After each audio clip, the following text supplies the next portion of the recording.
Hola, muy buenas tardes. Bienvenidos a nuestro Thursday Science Seminar número 59, donde vamos a tener una invitada muy especial, la profesora Luzmeli Ramírez, que es también profesora que integra el equipo de profesores del Departamento de Ciencias Naturales Exactas de la Universidad de la Costa.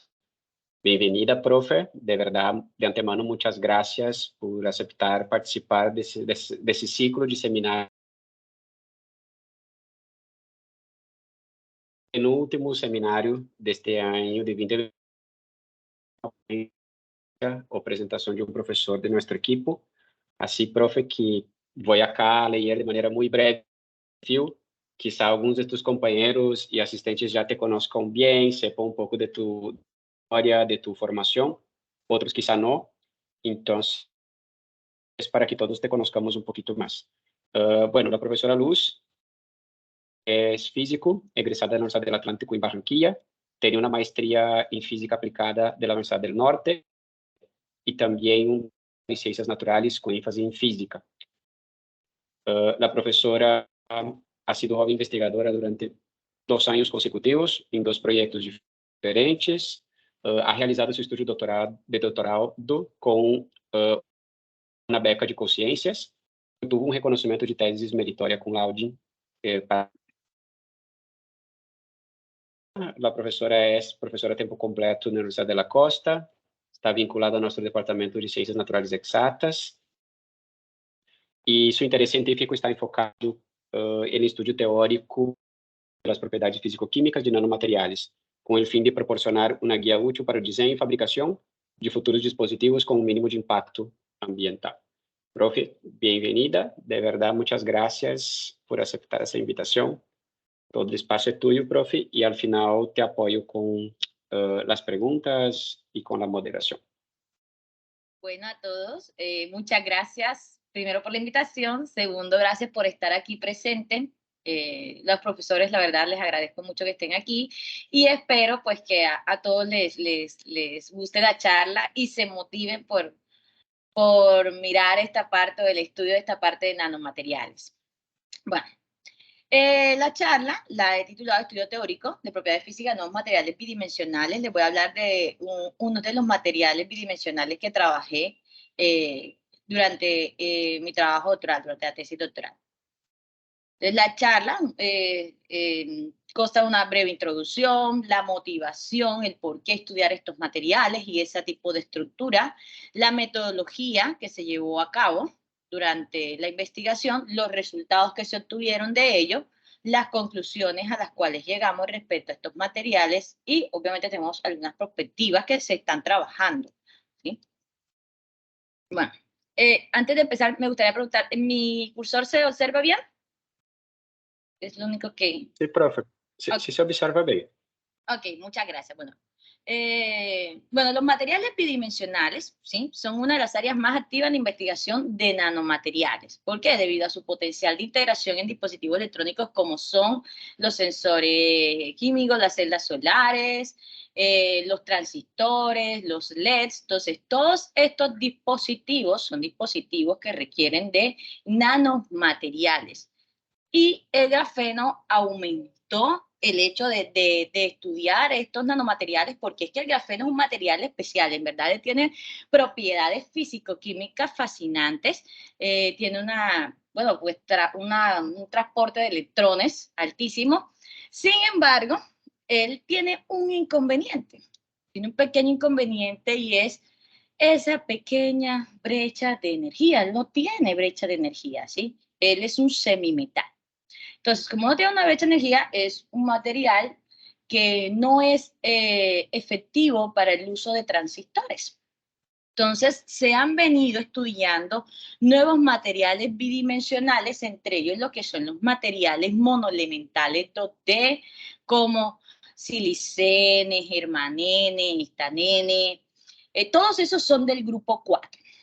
Pero esos materiales del grupo 4 seguían con unas brechas de energía muy bajas que hacían que no fuera efectivo para la aplicación en transistores. Entonces, después en el 2014 se encontró que el grupo 5, pues el fosforene, sí tenía una brecha de energía mayor. Entonces, ya podíamos decir que teníamos un material bidimensional efectivo para transistores, pero desafortunadamente era un material que no era estable a temperatura ambiente. Entonces se empezaron a estudiar más materiales, entonces empezaron a estudiar más ahora los materiales también del grupo 6, como tenemos el telurene. Aquí les muestro una imagen del telurene. Esta es una imagen de un Physical Review, en donde se trabajaron el telurene, tanto teórico como experimental.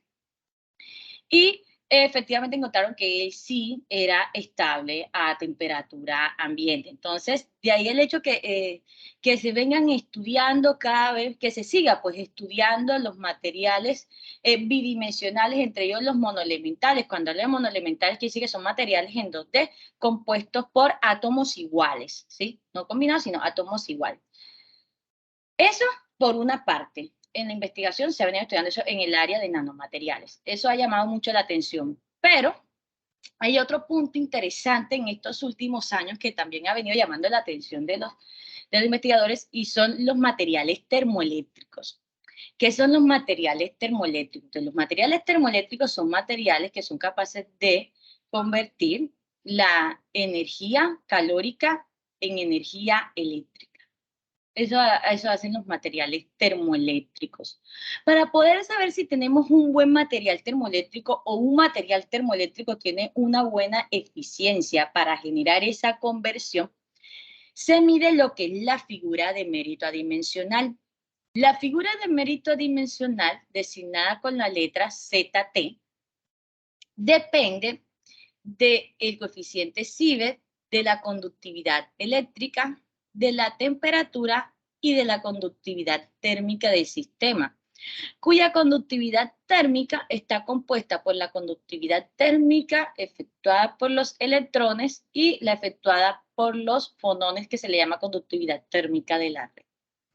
Si miramos esta expresión, ¿sí?, que es una fracción, entonces conceptualmente hablando, diríamos, bueno, si yo quiero que un material tenga una buena eficiencia termoeléctrica, es decir, que este ZT sea alto, necesito que lo que está en el numerador, en este caso mi coeficiente Sievert y mi conductividad eléctrica, sean altas, mientras que la conductividad térmica debe de ser baja, ya que está en el denominador. Entonces, conceptualmente hablando, si esto se da, si esto se presenta, es decir, estos dos términos aumentan y este término se reduce, vamos a hacer que esta figura de mérito adimensional aumente, indicando que tenemos materiales termoeléctricos fascinantes para aplicaciones.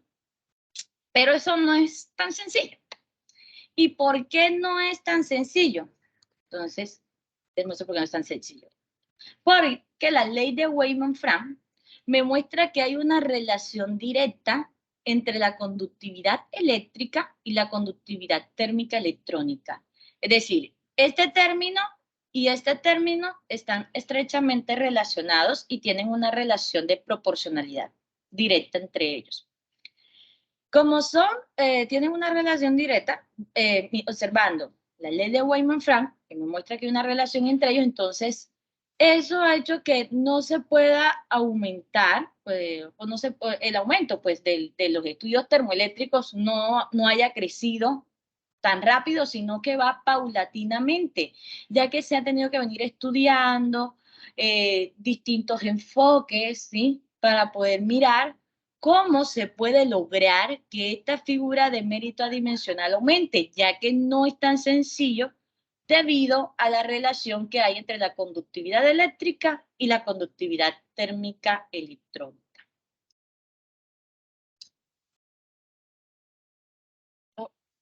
Perdón. Bueno, pero afortunadamente en el 2011, un estudio nanométrico del disulfuro de estaño encontraron que cuando estudiaban el material en el volumen, sus propiedades termoeléctricas, las estudiaron. Y después, posterior a ello, estudiaron también las propiedades termoeléctricas en el material en 2 dimensiones. Entonces, encontraron en el volumen que se presentaba la relación directa entre la conductividad eléctrica y la conductividad térmica. Es decir, cuando uno disminuía, el otro disminuía, cuando uno aumentaba, el otro aumentaba. Pero cuando analizaron el material en 2 dimensiones, encontraron algo interesante y es que se presentaba una correlación negativa entre estos 2 términos. ¿Qué quiere decir de que se presentaba una correlación negativa entre ellos? Que la conductividad eléctrica aumenta, mientras que la conductividad térmica se estaba reduciendo. Y esto es lo que se quiere para aplicaciones termoeléctricas. Entonces, llegaron a la conclusión que efectivamente el efecto de confinamiento cuántico de los portadores, cuando se confinan en 2 dimensiones, generaba esta correlación negativa entre la conductividad eléctrica y la conductividad térmica, lo cual era favorable para la aplicación de estos materiales termoeléctricos.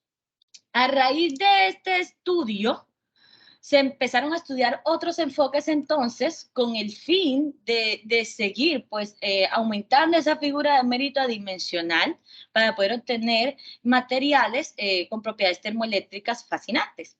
Entre otros enfoques que se vinieron estudiando está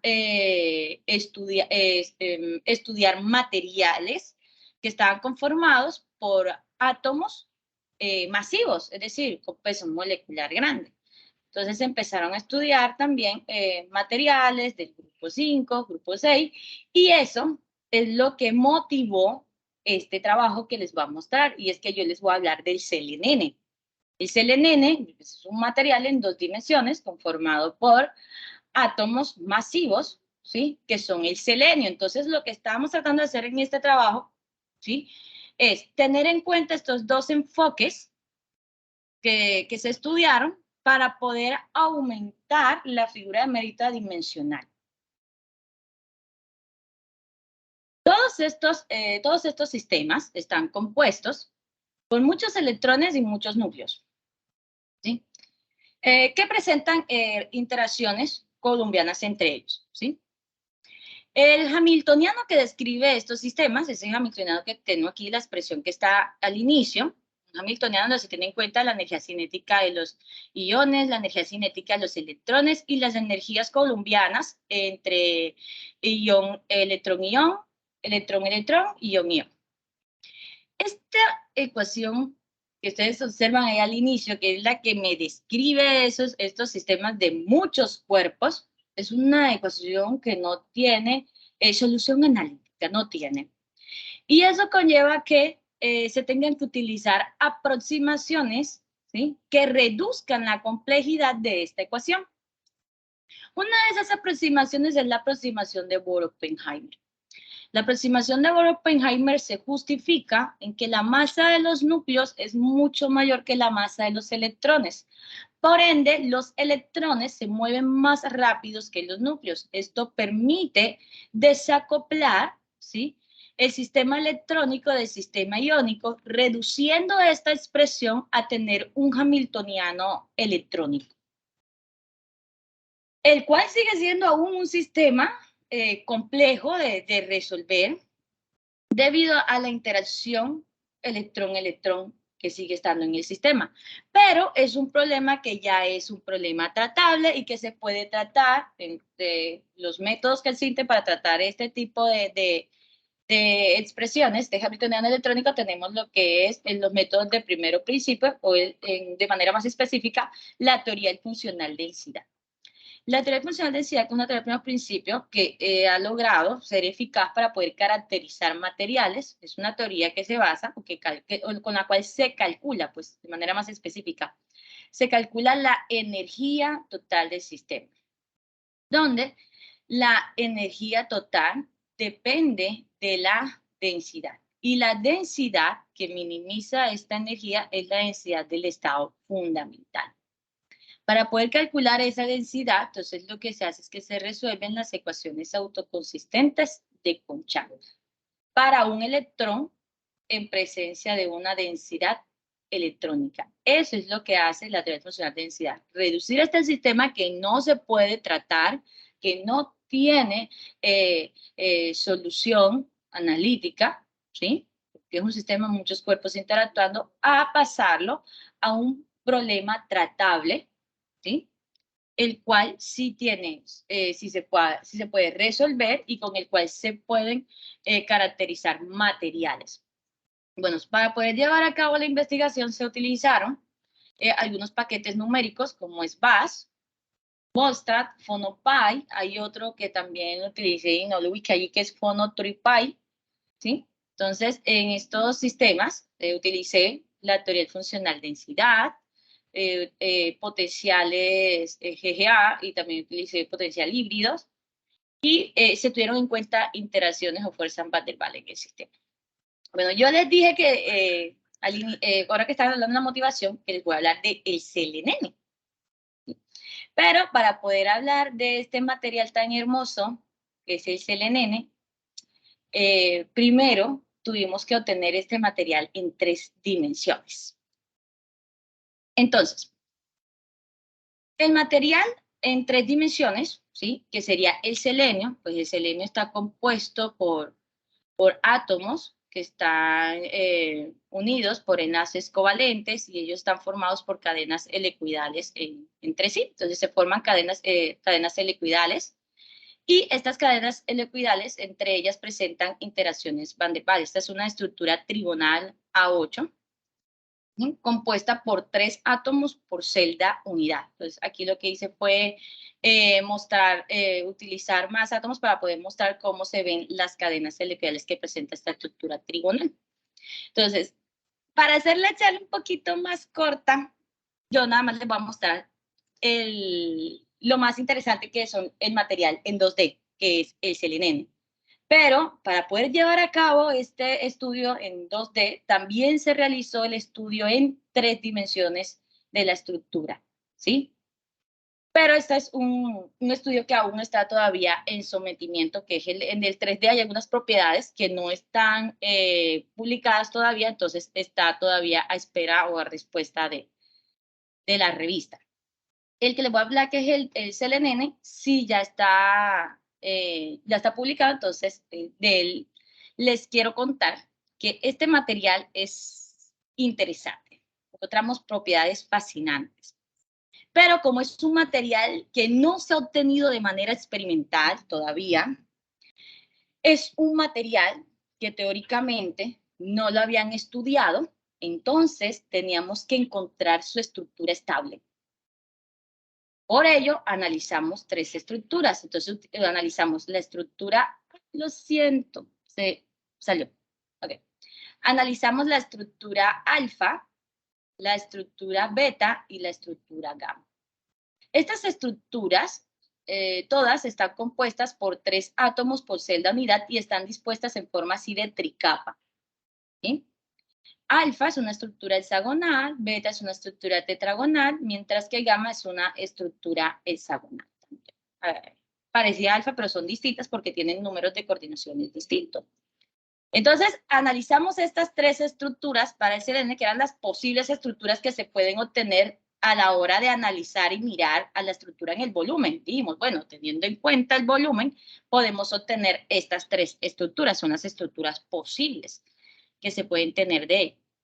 Y a esas estructuras realizamos cálculos de sus parámetros estructurales, las constantes de red, las distancias de enlace, la distancia entre la primera y la tercera capa y la energía de cohesión. Esto se hizo para el selenene en alfa, beta y gamma, pero estos cálculos también se reproducen, se reproducieron para el telurene. ¿Por qué el telurene? Si cuando yo les estaba mostrando al inicio de la parte introductoria que se han venido estudiando materiales bidimensionales, les mostré el telurene experimental. Bueno, resulta que cuando estábamos realizando este trabajo, el telurene no estaba publicado en ese entonces. Entonces nosotros ya lo estábamos trabajando y llevamos gran parte del trabajo avanzado, cuando de repente salió la publicación del Physical Review. Al inicio, pues, algo traumático, porque ya estábamos trabajando en ello, pero la idea, cuando sale un trabajo y así repentino y uno ya lo ha avanzado, lo que hicimos fue mirar el lado positivo de las cosas Y empezamos fue a contrastar lo que habíamos obtenido para ese material también en 2 dimensiones, que está compuesto por átomos de telurio, y observamos de que nuestros resultados estaban en acorde, ¿sí?, con porcentajes de error supremamente pequeños, menores al 1%, o sea, son errores, como pueden observar aquí, son muy bajos. Y esto lo que hizo fue darnos un grado de confiabilidad a los valores que estábamos obteniendo del selenio, los cuales no habían sido reportados por nadie, ni se había realizado de manera experimental tampoco, ni se ha realizado hasta el momento de manera experimental. Entonces, teniendo en cuenta de que nadie lo había trabajado, lo primero que va a preguntar alguien es, bueno, pero esas estructuras sí son estables. Un experimental lo primero que me va a decir es, ¿esas estructuras son estables o no? ¿Cómo yo voy a saber cuál de esas estructuras es la más favorable para que la pueda crecer o la pueda obtener por exfoliación mecánica o cualquier otro método? Entonces, a raíz de eso, se realizó un estudio de estabilidad vibracional. Entonces, donde miramos cuál de esas estructuras es la más estable. Obteniendo que estas curvas de dispersión de fonones nos muestran que alfa era la única estructura estable. ¿Por qué? Porque es la estructura que presenta, ¿cómo sería? Curvas de dispersión positivas totalmente. No presenta ninguna curva de dispersión negativa. Esto indica que esta estructura es estable. Mientras que beta y gamma son estructuras inestables, ya que nos muestran las curvas de dispersión de que tienen valores negativos. Entonces, esto nos indica inmediatamente que estas estructuras son inestables. Al observar que estas estructuras eran inestables, entonces ya estas dos las descartamos para el resto de propiedades físicas y nos centramos en la estructura alfa, que sí es una estructura estable en el sistema. Y pasamos entonces a estudiar lo que son las propiedades mecánicas. La verdad es que es importante también conocer de un material cómo se comporta a escala macroscópica y cómo este se comporta cuando está bajo la influencia de fuerzas externas. Dado ello, estudiamos las propiedades mecánicas como son el módulo Shear, el módulo Young y la razón de Poisson. El módulo Shear lo que hace es que nos indica cómo se comporta el material bajo la influencia de una fuerza externa transversal. El módulo Young, o sea, la imagen que está acá, me indica la rigidez del material. Mientras que la plasticidad, la razón de Poisson me indica la plasticidad del material. Esto me indica la razón de Poisson. Observando que el selenene es un material que es más rígido que el telurene y por ende será menos plástico, ya que es más rígido. ¿Qué pasa? A raíz de que el selenene era estable solamente en la estructura alfa, empezamos a analizar este material, nada más en esta estructura, pero a su vez lo comparamos con el telurene en esa misma estructura, en la cual el telurene también era estable en esta estructura, y como ambos son materiales que están conformados por átomos del grupo 6, entonces quisimos empezar a mirar la relación entre ellos, empezar a mirar la comparación de sus propiedades. Posteriormente, realizamos un estudio de estructuras de bandas para mirar las propiedades electrónicas de estos materiales. Aquí pueden observar unas líneas negras y unas líneas azules.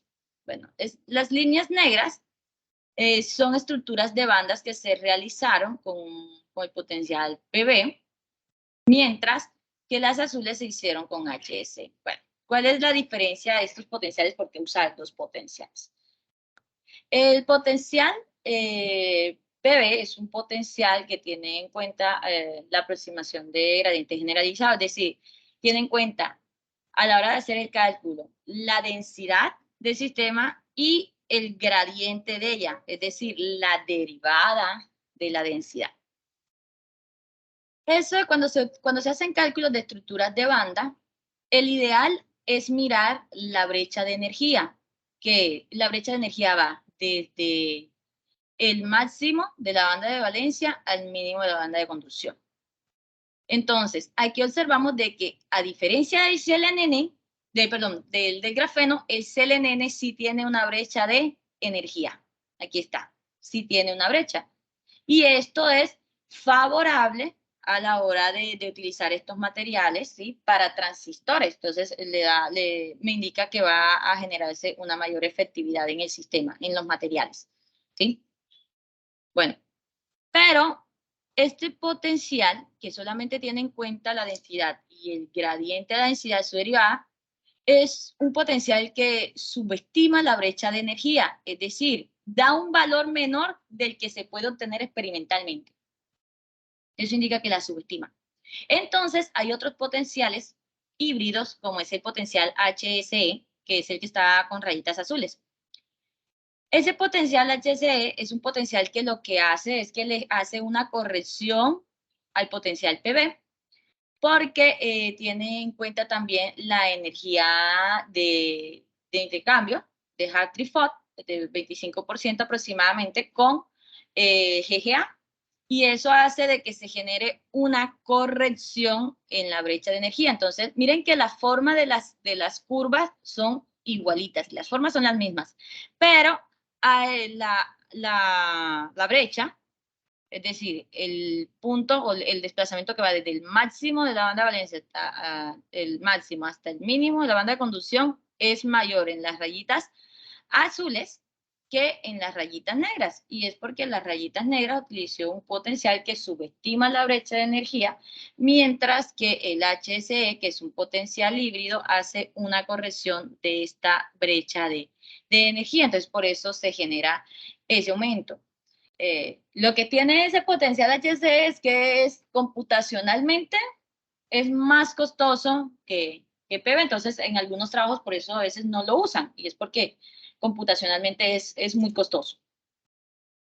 Aquí observamos entonces el valor de la brecha de energía, obteniendo que el CNN tiene una brecha de energía de 0.75 electronvoltios en PV. Pero cuando se utiliza H6 se hace la corrección, aumenta hasta 1.13 electronvoltios, ¿sí? Indicando pues que es un material favorable para aplicaciones electrónicas. Al igual que el telurene también, que ya se había reportado con anterioridad, nos muestra y nos da un grado de confiabilidad de nuestros cálculos.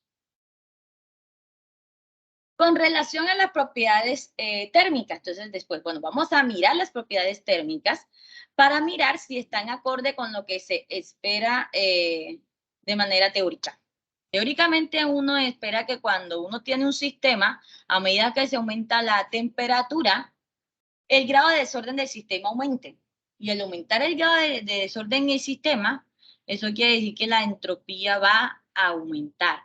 Entonces observamos que en ambos materiales estábamos bien con esa relación, porque a medida que la temperatura aumenta, la entropía aumenta, que son las líneas verdes. Como la entropía aumenta, ¿sí? El grado de desorden aumenta, entonces la energía interna también del sistema aumenta, y eso conlleva que la energía libre disminuye.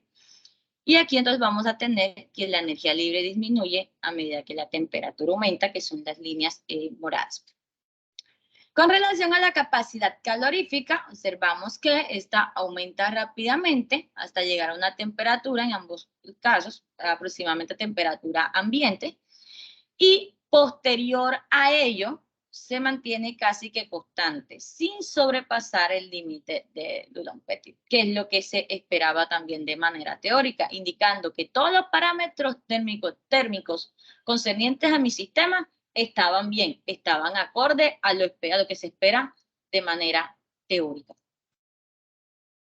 Pero quisimos adicionar algo más, un término más, y es el cálculo de la temperatura de Debye. La temperatura de Debye es la temperatura a partir de la cual el sistema se empieza a excitar. Entonces, los modos se empiezan a excitar. Entonces, esta temperatura de Debye, ¿cómo se calculó? Esta temperatura de Debye depende de la constante de Planck, de la constante de Boltzmann y de la frecuencia de Debye. Estos dos términos son constantes, entonces ya los tenemos. Pero esta frecuencia de Debye es la máxima frecuencia de vibración que tiene el cristal. Y esta frecuencia de Debye la podemos obtener de la gráfica que les mostré de estabilidad vibracional. Entonces, esta gráfica de estabilidad vibracional me muestra las curvas de dispersión. Y ella aquí me muestra que la máxima frecuencia de vibración estaba aquí en 8 terahertz aproximadamente. Entonces, la frecuencia de Debye que utilizo es esta, es la máxima frecuencia de vibración del cristal. Entonces, esta gráfica de estabilidad vibracional, además de indicarme cuál de estas estructuras era la más estable, también me ayuda a calcular la frecuencia, con la frecuencia de Debye me ayuda a calcular la temperatura de Debye, la cual me indica la temperatura a partir de la cual los modos en el sistema se empiezan a excitar. Pero nosotros íbamos enfocados a algo más allá de estas propiedades y era a mirar si, por tener en cuenta los dos enfoques de las investigaciones anteriores que nos motivaron a estudiar este material, en verdad nos daban resultados termoeléctricos interesantes para aplicaciones. Entonces, cuando les mostré esta expresión de la figura de mérito adimensional, les indicaba que depende del coeficiente Seibert, de la conductividad eléctrica y de la conductividad térmica, cuya conductividad térmica tenemos una compuesta por los electrones y otra compuesta por los fonones, que es la conductividad térmica de la red. El programa Bootstrap nos ayuda, es un programa post-processing, entonces nos ayuda a obtener los cálculos del coeficiente Seibert, de la conductividad eléctrica en términos de tau, donde tau es el tiempo de relajación de los electrones, de la conductividad térmica electrónica en términos de tau y de la figura de mérito adimensional electrónica. Es decir, con Bootstrap podemos calcular este término que está acá, que le estoy mostrando en la ecuación, el coeficiente Seibert, este que es la conductividad eléctrica y este conductividad térmica electrónica. Este no, la conductividad térmica de la red no, solamente esos que les estoy mostrando, esos tres. Y si yo tengo en cuenta en la ecuación estos tres términos, entonces ahí es donde va la figura de mérito dimensional electrónica, es decir, porque está dependiendo solamente de la parte de los electrones, más no estoy teniendo en cuenta todavía los fonones, que me los da la conductividad térmica de la red. Y entonces empezamos a analizar primero cómo era el comportamiento termoeléctrico dependiendo de los electrones en el sistema. Aquí observamos que todos estos términos que les acabo de mencionar ahorita están dados en función del potencial químico. El potencial químico me indica el grado de concentración de los portadores. Entonces, si es un sistema tipo N o tipo P, dependiendo del grado de concentración. En el coeficiente Seibert podemos observar que cerca, ¿sí?, del nivel de Fermi, o se observan dos picos, dos pronunciaciones de picos. Y eso se da porque cerca del nivel de Fermi están los bordes de banda y ahí es donde hay la mayor concentración de portadores en el sistema. Y como el coeficiente Seibert lo que hace es que me indica una medida de la energía media o promedio de los portadores del sistema, entonces vamos a obtener que allí es donde se va a generar la mayor pronunciación de estos portadores, de esta energía, y eso conlleva a que se presenten estos picos que están acá. Ahí pueden observar que hay picos de tres colores: verde, azul y rojo. ¿Por qué? Quisimos mirar si la temperatura afectaba estas medidas. Los experimentales muchas veces utilizan temperaturas altísimas de 700 Kelvin, de 500. Entonces la idea era mirar, comparar esas temperaturas típicas, a veces de crecimiento, con la temperatura ambiente, cómo varían estos parámetros. Y observamos que a temperatura ambiente, a unos 300, el coeficiente Seibert es mayor y a medida que la temperatura aumentaba, este término se reduce. Con relación a la conductividad eléctrica, notamos de que es un parámetro que es menos sensible a la variación de temperatura que el coeficiente Seibert. Y adicional a ello, que a medida que el potencial químico aumenta o disminuye, es decir, se aleja de cero, esa conductividad eléctrica aumenta. En la conductividad térmica electrónica notamos de que hay un comportamiento similar al de la conductividad eléctrica, y esto se debe a la relación de la ley de Weismann-Frank que les mostré al inicio en la parte introductoria, notando que a medida que se aleja de potencial químico cero, esta conductividad térmica electrónica aumenta, pero notamos que a diferencia de la conductividad eléctrica, este sí es un término que es sensible a la variación de la temperatura. Y con relación a la figura de mérito dimensional electrónica, es decir, cuando yo tengo en cuenta todos estos términos, vamos a encontrar que a temperatura de 300 K, temperaturas típicas de ambientes, encontramos valores de figura de méritos adimensionales con valores aproximados a 1. Es un término que es adimensional, por eso aquí no ven unidades. Pues se llama figura de mérito dimensional, indicando que es un material, ¿sí?, que puede tener propiedades termoeléctricas interesantes. Pero allí uno todavía queda como un sinsabor, porque uno dice, aquí solamente estás teniendo en cuenta la parte electrónica. ¿Y los fonones qué? ¿No cuentas? Los fonones tienen que contar, los debes de tener en cuenta, los debes de tener presente, porque ellos también te van a dar información importante y eso hace que el estudio que estás haciendo sea más real. Y pasamos a estudiar, entonces, este término. Se utiliza otro programa para poder calcular ese término, para poder hacer el cálculo de ello y estudiarlo, y es la conductividad térmica de la red. Pero antes de irnos a estudiar esta conductividad térmica de la red, también calculamos los parámetros electrónicos del telurene con relación a la figura de mérito dimensional. Entonces, calculamos su coeficiente Siebert, la conductividad eléctrica, la conductividad térmica electrónica y la figura de mérito adimensional electrónica. Porque este estudio no se había realizado tampoco para el telurene. Este sí no había sido publicado en el Physical Review, solamente había sido publicado la parte estructural y de estabilidad, más no propiedades mecánicas, ni propiedades termoeléctricas, ni térmicas. Entonces, miramos de que los comportamientos son muy parecidos.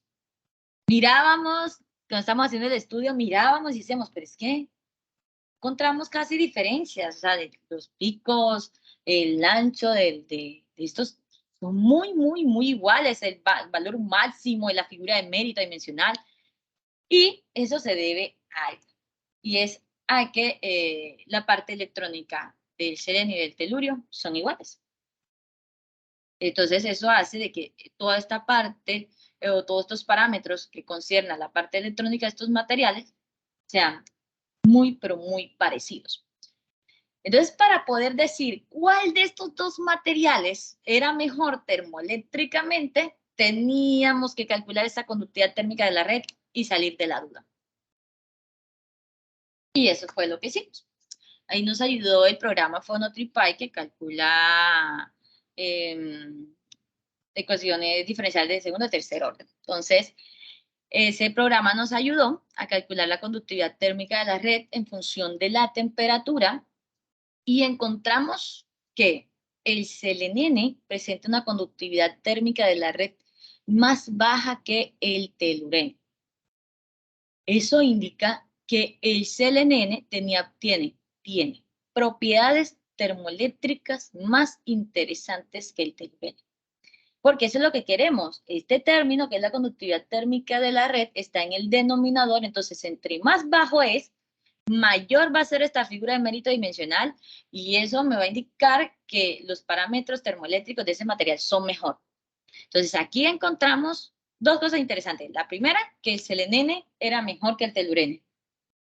Y la segunda, que el selenene es el material bidimensional monoelemental con las mejores características termoeléctricas encontradas hasta el momento, con la conductividad térmica de la red más baja encontrada hasta el momento.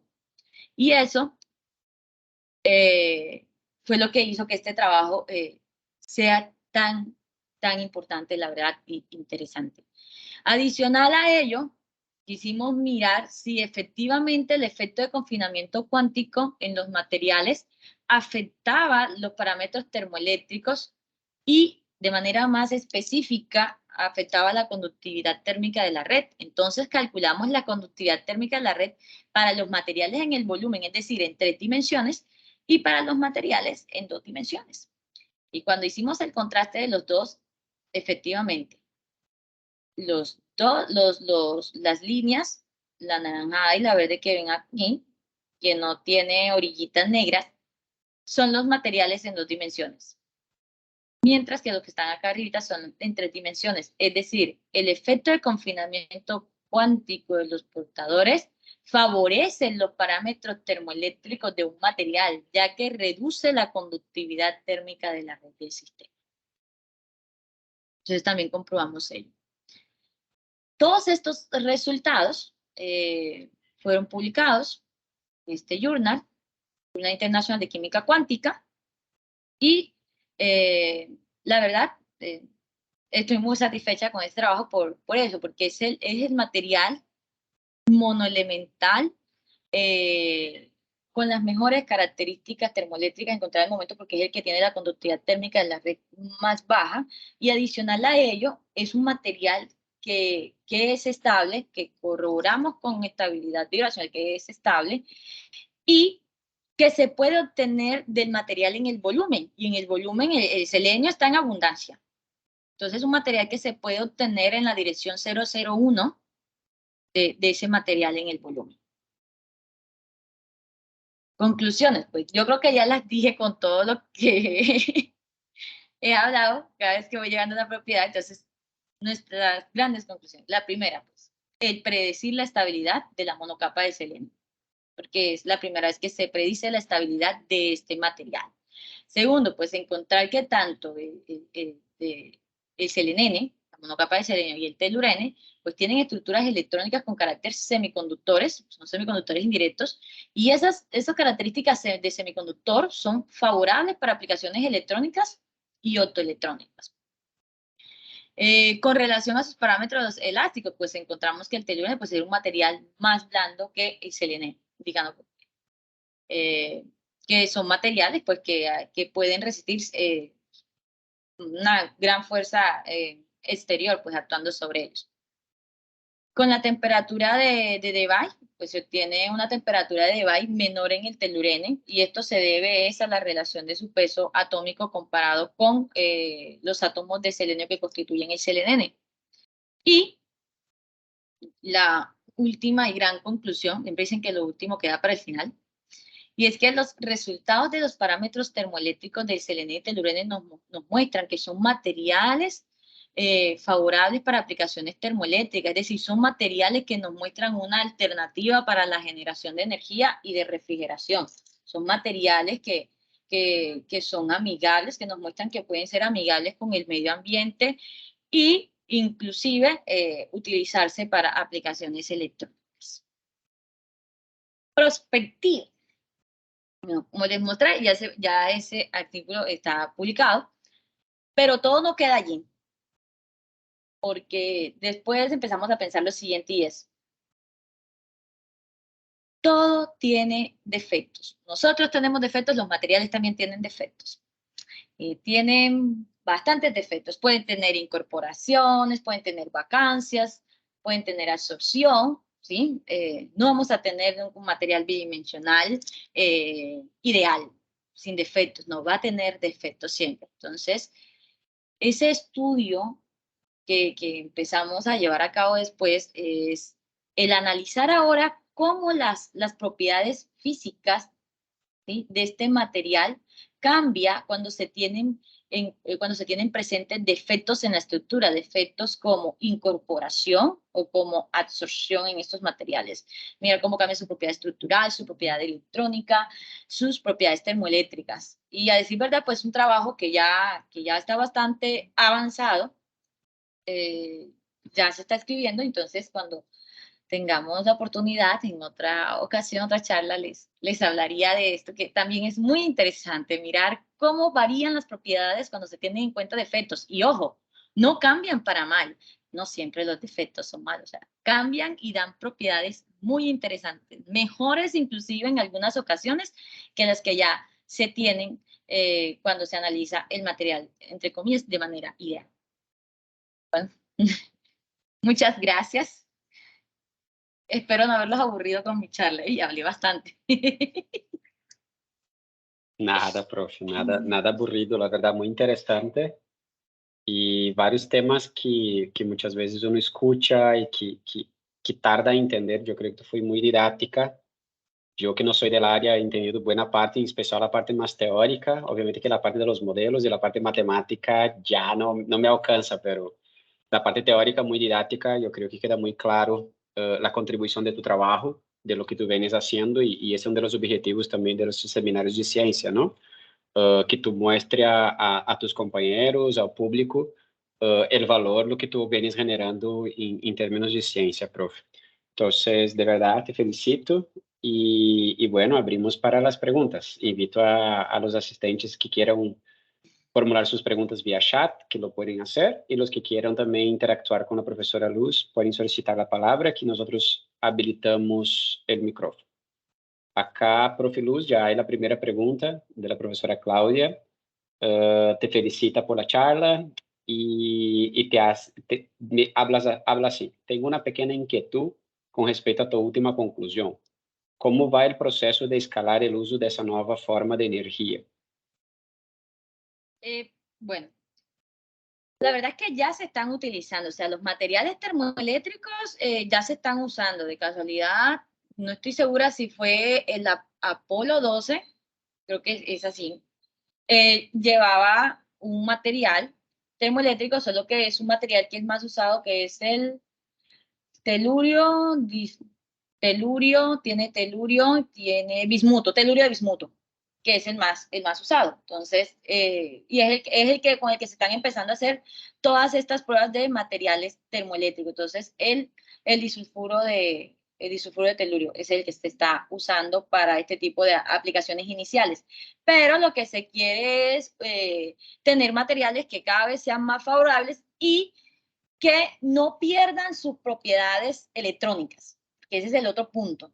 Muchas veces pierden propiedades electrónicas, entonces sí, tienen mejores propiedades termoeléctricas, pero entonces la parte electrónica baja, entonces no sirve para la aplicación. Entonces, entre más completo sea el material, es mejor. Como el grafeno, es muy bonito, electrónico, transporta electrones, tiene una conductividad espectacular, pero para parámetros, para propiedades termoeléctricas no funciona. No es bueno porque conduce muchos electrones y eso hace que la conductividad térmica del sistema sea muy alta, entonces no favorece para nada las propiedades termoeléctricas.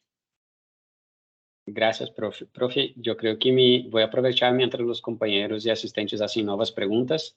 Voy a expandir un poco la pregunta de la profe, porque es una de las cosas que quedo pensando. Tu estudio es un estudio computacional teórico, ¿verdad? ¿Cómo ves tú la posibilidad de dar un salto a la experimentación? ¿Ya está, eso que tú tienes a nivel teórico ya se podría tentar probar a nivel experimental? Sí, de casualidad. Una de las frustraciones que tuve durante esta realización de este trabajo es que en el Telurene, aquí está, ya nosotros veníamos trabajando todo, de casualidad teníamos todo, propiedad estructural, estabilidad, parámetros de banda, y todo nos dio igualito al Physical Review cuando salió. Yo espero que a nadie le pase mucho eso. A mí ya esta es la tercera vez que me pasa, la verdad. Siempre me pasa. Los chinos me ganan a veces. Suele pasar, profe, suele pasar. Entonces, ellos sí obtuvieron esas propiedades teóricas y las contrastaron con una experimental. Sin embargo, llegaron a algo y es que a ellos en la parte experimental obtuvieron la estructura metaestable y no la estable. Y suele pasar, porque a ellos les dio que el telurene era estable en alfa y metaestable en beta. Y resulta que experimentalmente ellos esperaban que obtener alfa y obtuvieron fue beta, que era la metaestable, porque ellos tuvieron estable y metaestable. Pero nosotros acá obtenemos que esta estructura alfa es la que es estable nada más, estas dos son totalmente inestables. Entonces, ellos lo hicieron de manera experimental, ellos no lo hicieron con exfoliación, sino que lo crecieron. Ellos lo crecieron.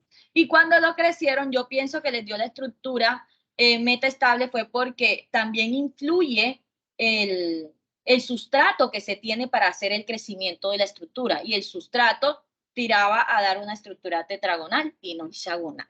Entonces, el sustrato también afecta en cierta parte.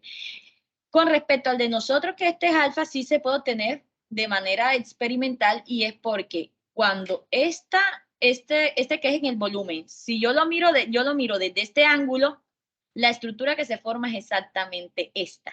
Es decir, nosotros estamos dando la opción de que se puede obtener por exfoliación mecánica. Exfoliación mecánica es como el grafeno, como nos decían estos días en la Semana de la Ciencia la profe, y era que lo hicieron con cintica, cogieron el grafito, entonces el lápiz, la punta del lápiz, lo cogieron con cinta y lo empezaron a despegar. Eso es exfoliación mecánica. Y entonces, este material da la opción de que se puede obtener por exfoliación mecánica, que, bueno, es más económico que de pronto venir y hacer un crecimiento y es más demorado y cosas así. Pero sí, sí se puede obtener de manera experimental, la verdad. Sí hay la posibilidad. Listo, profe. Profe, voy a dar la palabra al profesor Carlos Tolosa. Tolosa, adelante. Buenas tardes. Bueno, profe, felicitarla primero por la charla, muy buena, muy interesante. Muchas cosas que de pronto, uno a veces mira y realmente no comprende. Porque, por ejemplo, yo trabajo con materiales, pero digamos que ya algo más experimental y algo que de pronto es más aplicado. Entonces hay muchas teorías que ahí de pronto yo no manejaba muy bien. Y realmente sí fue muy buena su charla. Pero bueno, profe, yo le quería hacer una pregunta, más como curiosidad.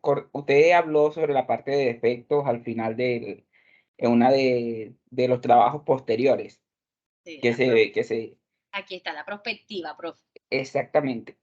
Normalmente, por ejemplo, le hablo desde mi caso, cuando a nosotros nos convienen los defectos, ¿sí me entiende?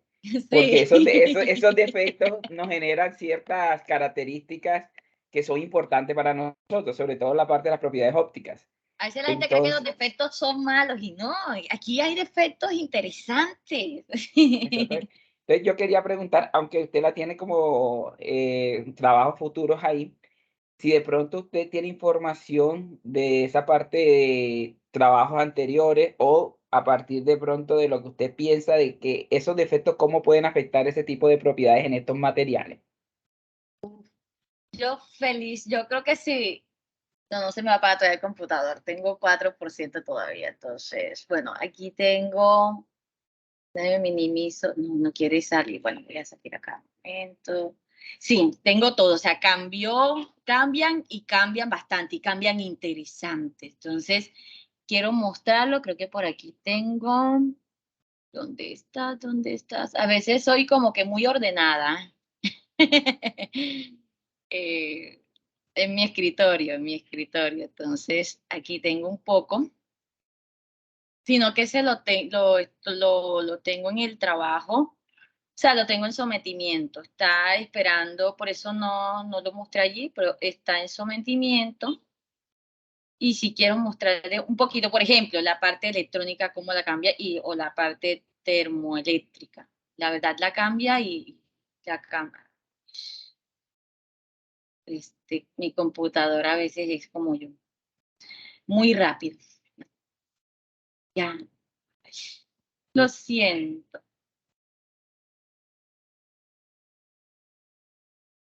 Y aquí voy un poquito más lento. Entonces aquí está, mira, propiedades, estas son las de CNN. Estas son las que acabo de mostrar, pero sí hay una variación muy importante, sobre todo en la parte de la parte electrónica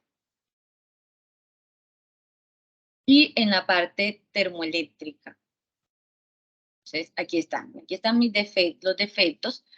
Y cuando hacemos el cálculo de estructuras de banda, entonces mira, por ejemplo, este es el CNN, entonces aquí está mi banda inicial, pero mira cómo cambia, o sea, los defectos, estas son estructuras de banda, pero ya son estructuras de banda que tienen proyectadas o que tienen proyección, entonces tienen proyectados orbitales. Y aquí vemos que estas líneas, donde están estas líneas rojas, por ejemplo, no aparecían en el material en 2 dimensiones sin defecto. Eso quiere decir que estas líneas, estas curvas, aparecen o las introduce el defecto. Entonces, el defecto genera una variación en la brecha de energía de mi sistema, ¿sí? ¿Eso qué me muestra? Me muestra que cuando tenemos defectos, tenemos en cuenta distintos defectos sobre estos materiales bidimensionales, lo que puedo hacer es sintonizar, jugar con sintonizar la brecha de energía, el gap, y eso es importante a la hora de aplicación electrónica y optoelectrónica, poder tener materiales sintonizables en su brecha de energía. ¿Y cómo se logra sintonizar esa brecha de energía? Pues gracias a los defectos del sistema que se pueden involucrar. Todas cambian. Mira, cómo pasa de bonito de ser un semiconductor a inclusive ser un material semimetálico, solo por el defecto. Profe, usted disculpe, pero el computador se me va a apagar. Yo pensé que me iba a alcanzar la carga. Mire, tengo solo 2%. No tienes el cargador, profe. Y se me quedó. Ah, era tu timer. Yo no pensé que iba a demorar. Era tu timer para no te extender mucho. No, profe. Primero, gracias por la respuesta. Intentemos ver qué más podemos contestar, porque hay por lo menos más una pregunta, 2 en el chat. ¿Será que alcanza, profe? Yo espero que si usted haga pregunta hasta que se me apague el computador, profe. No, el profesor Sebastián te está preguntando cómo tú sacas ese comportamiento en función de la temperatura, sabiendo que el DFT no tiene en cuenta la temperatura. ¿Cuál el test? Bueno, pues vamos acá a la Sí. presentación. ¿Cómo sacas ese comportamiento en función de la temperatura, sabiendo que DFT no tiene en cuenta temperatura? En ese caso, el profesor me imagino que dice es respecto a la conductividad térmica de la red, profe. No es específico. Porque no todos se pueden obtener respecto a la temperatura. Sí se puede obtener respecto a la temperatura, inclusive la conductividad térmica de la red. Porque en el sistema, cuando se trabaja con el programa, en este caso, para esto utilicé Phono3Py, cuando él es el cálculo de fuerzas de segundo de tercer orden, entonces él lo que hace es una tensión de deformación, y ahí sí, profesor Sebastián, sé que me entiende un poco de respecto a cuando le digo así, tensión de deformación, y él arroja esa conductividad térmica de la red en función de la temperatura, porque él tiene en cuenta la relación tensión-deformación en las ecuaciones de segundo y de tercer orden. Si las arroja todas en función de temperatura. Estas y la Bootstrap, las arroja en función de temperatura, inclusive las obtiene desde 10K hasta 1000K. Solo que las más relevantes, por decirlo así, son 300, 500 y 700. Pues 300 porque es temperatura ambiente y 500 y 700 porque son típicas de crecimiento a la hora de mirar análisis experimental. Pero sí, todas las arroja cuando se trabaja con el programa. Con los programas, porque son distintos. Con este utilicé Bootstrap, mientras que con la conductividad térmica de la red, ahí utilizo Phono3Py. Y cuando me hace solución de ecuaciones de segundo y tercer orden, él las arroja en función de temperatura, se pueden realizar los cálculos. Gracias, Luz. Acá Sebastián nos confirma que era exatamente esses 2 casos que tú acabas de comentar. Vemos acá que tu batería se foi a 0%, entonces vamos aprovechar para dar una finalización a tu conferencia. Profe, de verdad, muchas gracias. Queda acá una pregunta en el chat, si tú puedes después leerla y con calma contestar a la profe Claudia, ¿ok? Profe, felicitaciones. Muchísimas gracias. Gracias a todos también por la asistencia.